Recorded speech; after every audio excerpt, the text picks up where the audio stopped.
그 다음으로는 피해야 할 발코니 선실들을 설명드리겠습니다. 로얄 캐리비안의 오아시스급 크루즈선 선실 중에는 발코니가 배 안쪽 보드워크나 센트럴 파크로 나와 있는 발코니 선실들이 있습니다. 앞에 말씀드린 보드워크 뷰나 센트럴 파크 뷰 선실들처럼 이 발코니 선실들도 가격이 아주 싸지 않다면 전혀 고려하실 필요가 없는 선실들입니다. 그런데 대부분 가격이 뭐 별로 안 좋은 경우가 많습니다. 보드워크뷰 발코니 선실 중 가장 끝에 있는 선실은 바다가 옆으로 약간 보이기는 합니다만 거의 모든 선실들이 바다가 보이지는 않습니다. 오히려 마주 보는 건 건너편 선실이 생각보다 훨씬 가깝기 때문에 발코니 승객들만 서로 마주 보게 되므로 발코니를 이용하는데 아주 불편하기만 합니다. 발코니에 나가 계시면 앞쪽에 보이는 선실 승객들하고 서로 뭐 마주 보면서 좀 뻘쭘한 그런 분위기만 연출되는 경우가 꽤 많이 있습니다. 오션뷰보다 가격이 더 저렴하거나 뭐 비슷하다면 고려해 볼 수도 있지만 보통 바다가 보이는 발코니보다는 약간 더 싸고 오션뷰 선실보다는 더 비싼 경우가 많으니까 차라리 이 선실로 하실 것 같으면 조금 더 쓰시고 일반 발코니 바다가 보이는 일반 발코니 선실로 하시는 게 좋고요. 아니면 아예 더 저렴한 오션뷰로 하시는 게 훨씬 더 좋은 선택이라고 생각을 합니다.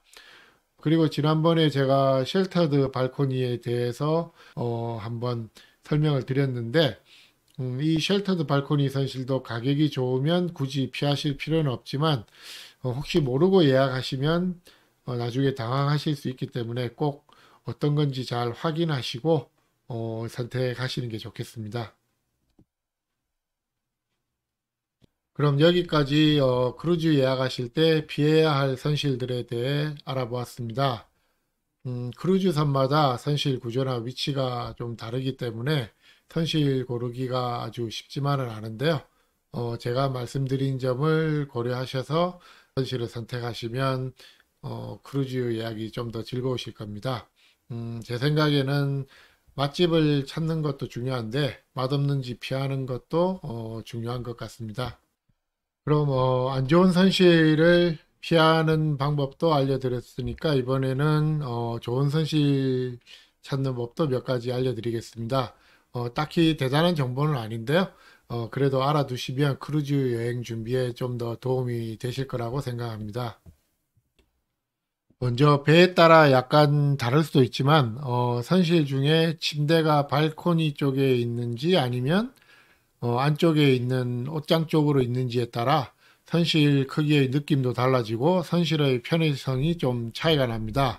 음, 침대가 발코니에 가깝게 있는 선실은 옷장과 침대 사이에 공간이 있으므로 선실을 이용하시는데 훨씬 더 편하고요. 침대가 발코니에 가까우니까 침대에 누워서도 바다 풍경을 더 편하게 즐길 수 있어서 크루즈를 좀 다녀보신 승객들 중에는 많은 분들이 이 선실 구조를 더 선호합니다. 반대로 이 선실처럼 침대가 옷장 쪽으로 붙어 있고 발코니 쪽에는 소파와 책상이 있으면 사진에 보기에는 넓어 보이고 뭐별 차이가 없는 것 같지만 막상 크루즈 선실에서 생활을 해보시면 이 구조보다는 침대가 발코니 쪽에 있는 선실이 훨씬 더 편한 걸 느끼실 겁니다. 설명하기가 약간 어려운 부분이 좀 있는데 침대가 발코니 쪽으로 있는 선실이 더 편하다고 기억하시면 좋겠습니다. 물론 크루즈선마다 조금씩 다를 수는 있는데 기본적으로 발코니 선실들이 쭉 나열되어 있으면 이렇게 한 선실은 침대가 발코니 쪽에 위치하고 그 옆 선실은 침대가 옷장 쪽에 있는 식으로 선실이 번갈아 가면서 있습니다. 그러니까 내 선실에 침대가 발코니 쪽에 있으면 옆 선실은 그 반대라고 생각하시면 되겠습니다. 물론 모든 크루즈선에 해당되는 사항은 아니라서 예약 전에 한번 확인해 보시기를 권해드리고요.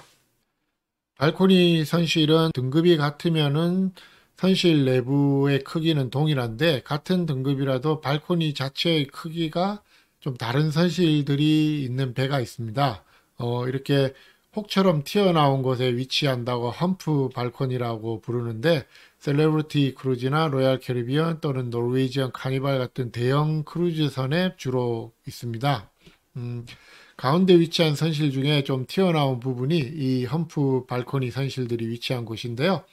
험프 발코니 선실들의 발코니 크기는 일반 발코니 선실보다 적게는 1.5배에서 많게는 2배 이상 큰 경우가 많습니다. 가족 수가 좀 많을 때 이 큰 발코니가 좀 더 유용할 수는 있습니다.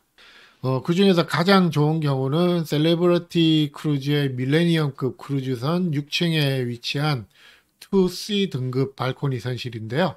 음, 좌우측에 8개씩 총 16개의 험프 발코니 선실이 있습니다. 이 선실은 발코니 중에서 가격이 가장 낮은 2C 등급이면서도 발코니가 아주 크고 좋기 때문에 가성비가 가장 좋은 선실입니다.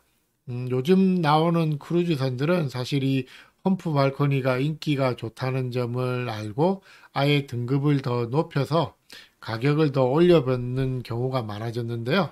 그래도 예약을 하실 때 이런 선실이 비슷한 좋은 가격에 나와 있는 경우가 종종 있으니까 이왕이면 이런 선실로 예약하시면 더 좋겠습니다. 앞서서는 제가 가장 앞쪽과 가장 뒤쪽의 선실은 피하시는 게 좋다고 말씀드렸는데요.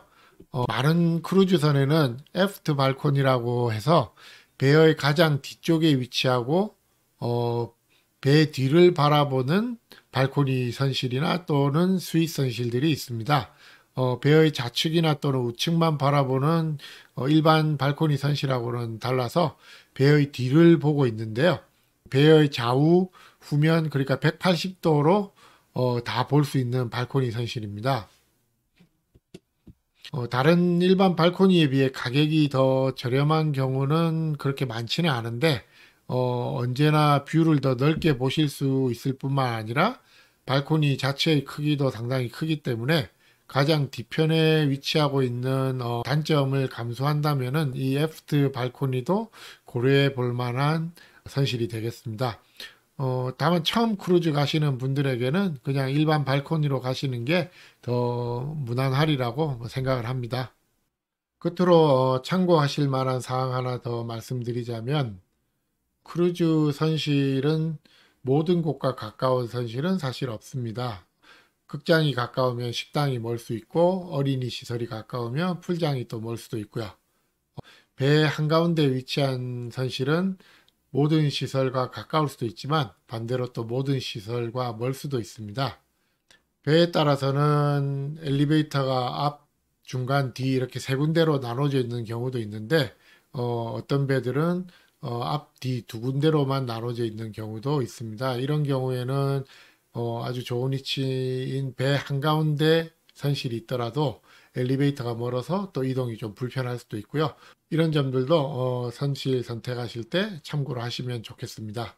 그럼 오늘은 시간 관계상 선실 선택하는 방법을 여기까지만 알아보고요.